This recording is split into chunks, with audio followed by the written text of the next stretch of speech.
Si a esta pequeña y sencilla cámara de baquelita, que en su frontal rotula como nombre de pila Baby Browning, le tuviera que asignar un sobrenombre, no dudaría en llamarla la pequeña gran cámara. Y como comprendo que este apelativo puede resultar exagerado, en contra del orden en el que suelo presentar los vídeos de las cámaras que describo y pruebo sus capacidades fotográficas mostrando sus resultados al final de los mismos, en este caso muestro las fotografías que con esta camarita he podido obtener al inicio del vídeo, pues son estos resultados, los resultados de su uso,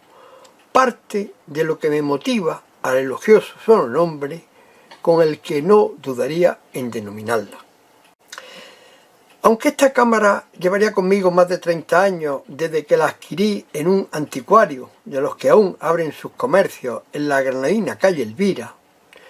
no fue hasta el mes de febrero del pasado 2024 cuando tomé las primeras fotos con ella en visita que junto con uno de mis hijos hicimos a la pasarela colgante de la costera población de Torrenueva, como se aprecia en esta fotografía tomada por mi hijo, que disparó ese día la cámara Daco, también de baquelita, y que ya fue objeto de uno de mis anteriores vídeos, y en la que puede verse aparezco sosteniendo entre mis manos esta pequeña cámara. Y una vez revelado el rollo expuesto del formato 127 que esta cámara utiliza, lo primero que llamó mi atención fue el tamaño real de los negativos que impresiona, pues a pesar de su reducido tamaño, de ellas se obtienen fotogramas impresos de 4,20 centímetros de alto por 6,55 centímetros de largo sobre los rollos del formato 127 que utiliza y del que viene a ser genéricamente denominado tamaño de 4 por 6 centímetros, que vemos esta camarita en su impresión real excede. Decir aquí que el rollo de 127 utilizado lo había recargado con película recortada de la Avifot, de la que en otros vídeos ya le he hablado, así como de su muy económico coste, en este caso, si toda la película de Avifot se hubiera cortado para rollos de 127, de tan solo 0,90 euros por rollo. A este precio, menos de €1, como verán, y aunque haya que recargar los rollos a exponer, sí se pueden probar estas cámaras sin que ello suponga ningún gasto superfluo.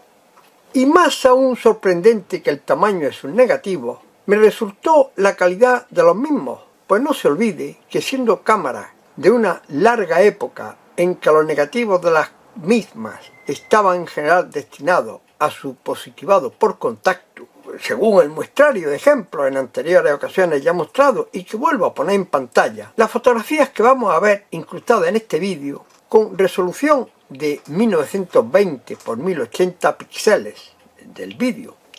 en el que las muestro a una resolución de pantalla de 1550 por 1000 píxeles, equivalen ya a una fotografía impresa en papel a la resolución fotográfica máxima que se utiliza en las printers de papel de los 300 puntos por pulgada, a un tamaño de una fotografía en papel de 13,12 por 8,47 centímetros,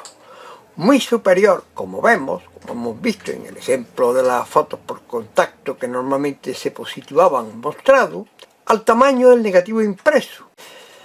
e incluso a los tamaños habituales en que los aficionados positivaban sus fotografías, que incluso con usando cámaras de reconocida marca, se limitaban en la época del blanco y negro a solamente unos 10 por 7 centímetros, según las proporciones del negativo del laboratorio que la positivara. Y ya en los años 60 y 70, con la llegada de los laboratorios industriales de color, se estandarizaron las copias al tamaño de 12,5 por 8,80 centímetros aproximadamente, que vemos son equivalentes a lo que estaríamos viendo, incluso inferiores a lo que estaríamos viendo como copia en papel de las fotos tomadas por esta cámara.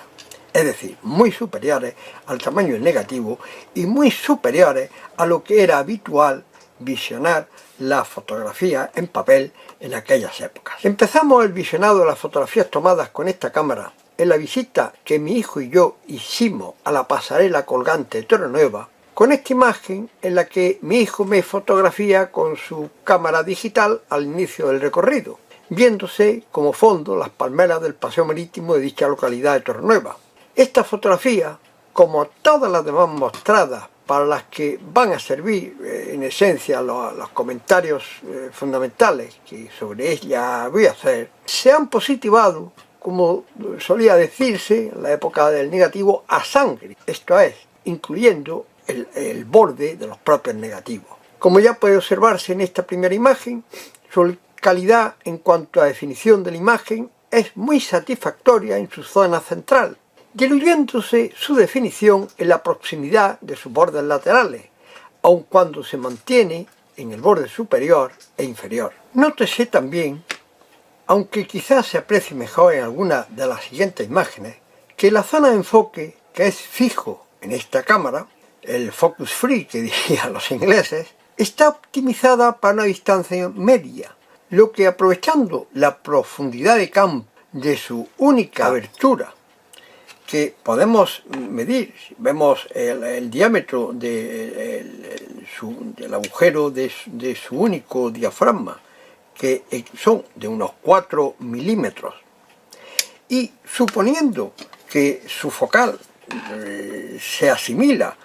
quizás sea un poco más angular de lo que es el diámetro del negativo, el negativo son 77 milímetros, pues si nosotros dividimos los 77 milímetros del diámetro, suponiendo que esa fuera la focal del objetivo, sería la focal normal, puede que sea un poquito más angular. Si dividimos los 77 milímetros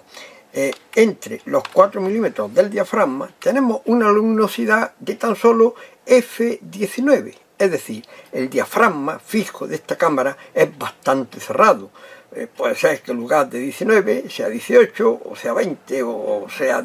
poco más de 16, dependiendo de la focal exacta del objetivo, que en principio también se podría comprobar. Pero en fin, si fuera una focal normal equivalente al diámetro del objetivo, que es lo que normalmente se considera la focal normal para una cámara, estaríamos hablando de un diafragma fijo de unos f19. Diafragma bastante cerrado, con lo que conseguimos dentro del punto de enfoque en el que tiene establecido una definición satisfactoria tanto en términos relativamente próximos como medios, quedando suavemente desenfocado el infinito, lo cual optimiza las tomas de encuadres familiares o las de recuerdos de monumentos o enclaves visitados, temas ambos que serían los más habituales del usuario al que iban destinadas estas camaritas. Situación que en esta imagen característica creo que ya se aprecia, viéndose con bastante buena definición el término medio del peñón situado al centro de la imagen y cómo ésta pierde nitidez porque se conjuga en realidad la profundidad de campo con la pérdida de nitidez hacia los bordes, hacia el lateral derecho, y la menor definición que vemos en el edificio situado a la izquierda, inclusive los elementos que sobre el peñón, más alejados de este primer término, también vemos. Y lo mismo repetimos en esta otra imagen, tomada ya desde la pasarela, próximo a la entrada de la misma, vuelto hacia lo que es la playa de Torrenueva, con un espigón del primer término y los elementos del monte sobre el que se ancla la pasarela, que se ve bastante bien definido. Observe, sin embargo, que el fondo lejano pues queda suavemente más difuso, lo cual ayuda también a la percepción de la profundidad del espacio de esta perspectiva, similar a la anterior, en la que se repite lo que antes hemos dicho, un centro bastante bien definido, unos márgenes que aquí se nota especialmente en el derecho, que pierden nitidez, definición por la aberración del propio menisco, y un fondo por una parte definido y por otra parte pues ya suavemente desenfocado. Creo que es una imagen perfectamente válida como recuerdo de la zona visitada. Obsérvense que aquí el horizonte, en esta imagen no se ha corregido el horizonte y se ve perfectamente el horizonte inclinado. Es la dificultad que quizás tenga para encuadrar adecuadamente esta cámara con el sencillo visor de ventana que tiene. También aquí percibimos al centro de la imagen unos puntitos negros que posiblemente sea una huella de haber tocado el negativo en su recarga, cosa que como siempre hay que evitar y que al parecer aquí pues yo no hice. Ya muy cercano, inmediato a la entrada de la pasarela, vemos perfectamente definida en un primer término, que podía estar a 3-4 metros, la entrada de la pasarela colgante. Vemos que incluso toda la longitud de la pasarela se va perdiendo poco a poco la zona, digamos, de nitidez, pero queda suficientemente definida por la profundidad de campo de tan cerrado diafragma como tiene esta cámara. Y bueno, como siempre, los extremos en realidad son menos aprovechables porque sirven, digamos, para ambientar la imagen principal, pero evidentemente ahí se hace notar las aberraciones de la lente del menisco. Esta imagen, lo suyo sería reencuadrarla al cuadrado, por lo menos no extenderla hasta el límite de los extremos de su negativo. Ya dentro de la pasarela, prácticamente al final, un encuadre que hago de la propia pasarela con mi hijo en un primer término, que podía estar, pues eso, a unos 3 metros, que creo que queda perfectamente definido como una imagen de recuerdo. Vemos que el resto de la pasarela va perdiendo, como antes hemos dicho, nitidez según nos alejamos de los términos medios. Queda un horizonte suficientemente definido para reconocer el entorno, pero que en cierto modo le da volumen a la escena. Aquí, lateral izquierdo y derecho, pues podemos ver cómo los extremos muy cercanos pierden nitidez por una parte por la inmediata proximidad y por otra parte por la situación ya repetida no aconsejable en los extremos negativos. En esta imagen positivada también a sangre, el horizonte, a pesar de estar encuadrado con tan simple visor de ventana, pues es relativamente válido, aunque siempre sería oportuna su mayor corrección. Y nuevamente fotografía tomada en el extremo saliente de la pasarela, ya con zona del Torrenueva y sus espigones a la derecha al fondo, y la zona más extrema que al final aparecería la ciudad de Motril. La pasarela, pues repito, que queda un encuadre perfectamente definido, como recuerdo de la zona visitada. Personas que vienen avanzando, en este caso la niña, queda bastante definida, pero evidentemente creo que se nota cierta incapacidad para fijar escenas de movimientos rápidos, sin duda derivada de la única velocidad instantánea de disparo con la que cuenta la cámara, que se dice sea del 40avo de segundo, que de no ser esa sí que debe ser próxima a ella y que no es evidentemente la más apropiada para congelar rápidos movimientos en la escena a fotografiar. El otro motivo o fundamento para adjetivar a esta sencilla y elemental cámara de fotos con calificativos más allá de sus intrínsecas cualidades es la consideración e interés que por su difusión y uso en momentos claves de la historia han motivado vídeos como los que desde hace tiempo ya están disponibles en YouTube, en los que nos hablan de ella con entusiasmo y elogio. Así, el publicado en su canal por Earl McCowan nos habla extensivamente de su Baby Brownie en lengua inglesa, pero perfectamente entendible activando los subtítulos y su traducción automática al español, haciéndonos una completa descripción del modelo que él posee, siendo de agradecer el enlace que dejo al pie de pantalla, que nos indica de la web browniecamera.com, donde podemos completar de manera muy exhaustiva la información sobre esta cámara. Incluso contiene también en sus comentarios enlace al portal bluemooncamera.com, donde al día de hoy, al parecer, aún se pueden adquirir rollos del formato 127 que dicha cámara utiliza. En el primer enlace que nos deja a la página de browniecamera.com encontramos bastante y completa información que dicha web nos muestra de esta cámara, que a la derecha de pantalla mostramos en su traducción mediante el traductor Google al español. Podemos leer el nombre de su diseñador, Walter Dowling Teague, así como su alternativa de fabricación, tanto en Estados Unidos como en Inglaterra, que fundamentalmente consistieron en la existencia o no del mando superior que activa las exposiciones de retardo, que en Estados Unidos se introdujo para las cámaras destinadas a la exportación entre 1936 y 1939, y en las que después se fabricaron en Inglaterra a partir de terminada la Segunda Guerra Mundial, en el periodo de fabricación de 1951 hasta el cese de su fabricación en 1952. También podemos leer del autor de esta web el entusiasmo que manifiesta por esta pequeña cámara que su padre utilizó para fotografiarse junto al tanque que comandaba en Bélgica durante la Segunda Guerra Mundial. Y si queremos oír de su propia voz el relato directo de esta historia y circunstancias, no tenemos más que acceder al vídeo en YouTube que, como vemos, se enlaza al pie de dicha página. Y aun sin pretender ser exhaustivo en su relación, son aún más los vídeos cuya grabación ha motivado esta pequeña cámara como signo manifiesto, entiendo yo, de su consideración e importancia en la práctica de la afición fotográfica, como este otro que hace especial énfasis en su diseño dentro del llamado Art Deco y también describe el interior de la misma.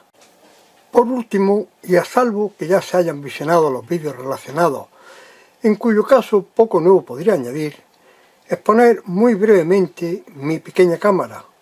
de la que si algo diferencial puedo decir es su perfecto estado de conservación, sin que presente rotura en ninguno de sus bordes o pestañas de cierre, de contrario a lo descrito en los ejemplares que protagonizan los vídeos reseñados por otros realizados. Decir que su sencillo visor de ventana, por coincidencia de los dos marcos de aluminio que se abaten sobre el panel superior, es muy eficaz a pesar de su sencillez, aunque, como ya se decía en las fotos tomadas con ella, mostrada al inicio de este vídeo, no sea el visor más apropiado para nivelar las tomas y evitar horizontes caídos. Su obturador, con una sola velocidad, que se estima en la fracción del 50avo de segundo e incluso inferior, se acciona mediante giro de la palanquita situada en el borde inferior de su frente, disponiendo mi ejemplar del mando extraíble en la zona alta del panel frontal que permite las exposiciones de tipo bow o prolongadas. El hecho de que, disponiendo del mando para exposiciones prolongadas, en el rebaje de su base, que alberga la palanca para su abertura, se rotule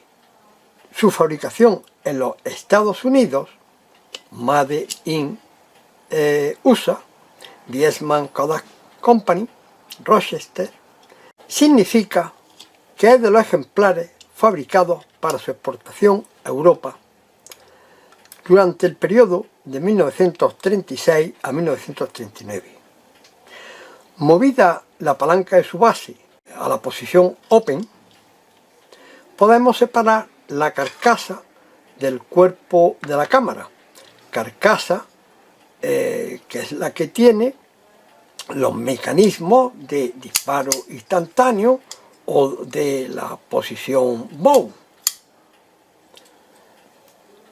Y nos queda así el chasis, donde podemos montar la película del formato 127, para lo cual, una vez dispuesto el eje vacío en el receptáculo de la rueda de arrastre, teniendo en cuenta que encaje en dicha rueda la doble pestaña que permite su giro, sabiendo que hay ejes que dicha doble pestaña la tiene en sus dos extremos, como este caso, mientras que en otro, como este del ejemplo, vuelvo a repetir, solo dispone de la pestaña de encaje en uno solo de sus extremos. Pues bien, disponiendo el eje de arrastre enganchado a la rueda que ha de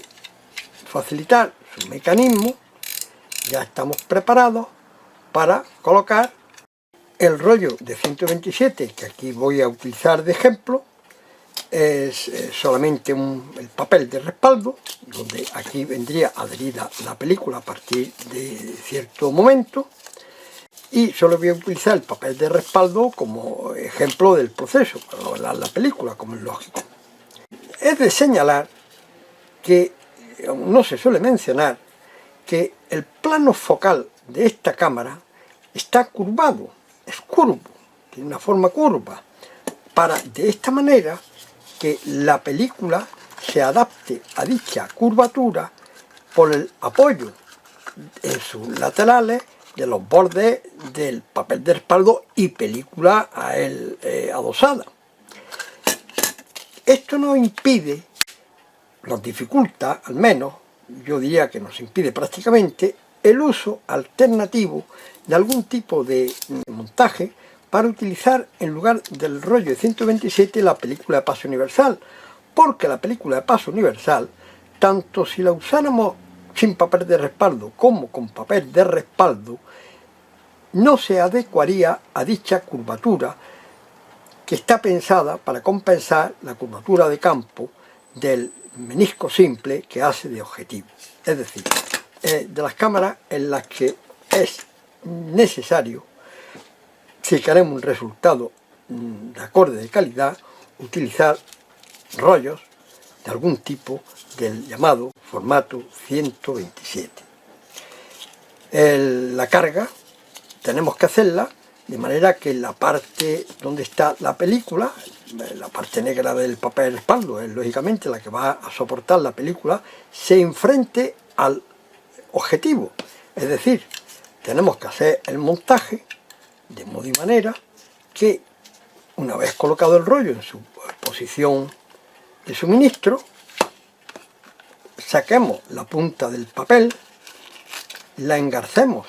en el eje de arrastre que anteriormente ya hemos colocado oportunamente accionado por la rueda o perilla, como también dicen en algunas acepciones, de modo que el arrollamiento nos asegure el adecuado arrastre de la película, el papel de soporte y película a él adosada para conseguir las exposiciones. Hecho esto, tenemos que arrastrar el papel hasta que nos aparezca esta flechita de doble punta. Hay fabricantes en los que solamente aparecen las puntas, que es el indicativo de que la película ya está próxima a aparecer adosada, como hemos dicho, al papel de soporte. Este es el momento en el que ya volvemos a introducir el chasis en nuestra cámara, pasamos la palanca a la posición close, de cierre de la cámara, y ahora arrastramos mediante el giro de la rueda el rollo hasta ver aparecer el número 1 del primer fotograma en la ventanilla con filtro rojo en la tapa de su respaldo. Veremos que primero aparece una flechita indicativa, después en este caso, en esta marca de rollo, aparecen las letras del Kodacolor, la marca de la película, y por fin nos aparece el número 1 del primer fotograma en la ventanita. Y ya estamos listos para exponer con el sencillo gesto de encuadrar y disparar los 8 generosos fotogramas que nos proporciona esta cámara con el rollo del formato 127. Como en todas las cámaras de este tipo, recordemos, el gesto de arrastrar el nuevo fotograma de película, en este caso sería el 2, en cuanto hayamos tomado una fotografía, único medio de evitar las dobles exposiciones, salvo que intencionadamente queremos hacerlas. Y esto es todo lo que podemos mostrar y comentar de esta sencilla cámara, sin olvidar que, como hemos podido ver en las fotografías con ella tomadas al inicio del vídeo, su uso en las condiciones adecuadas de luminosidad y sin que existan grandes movimientos en la escena a fotografiar puede ser una placentera manera de disfrutar de la fotografía, tal como en su día lo pudieron hacer nuestros padres o nuestros abuelos. Termino, como siempre, diciéndoles que si les gustó el vídeo y conseguí al menos entretenerles y quizás descubrirle algo nuevo, no dejen de dar su aprobación y suscribirse a mi canal. Canal Maerjos, lista de reproducción, cámaras de ayer, fotos de siempre. Muchas gracias.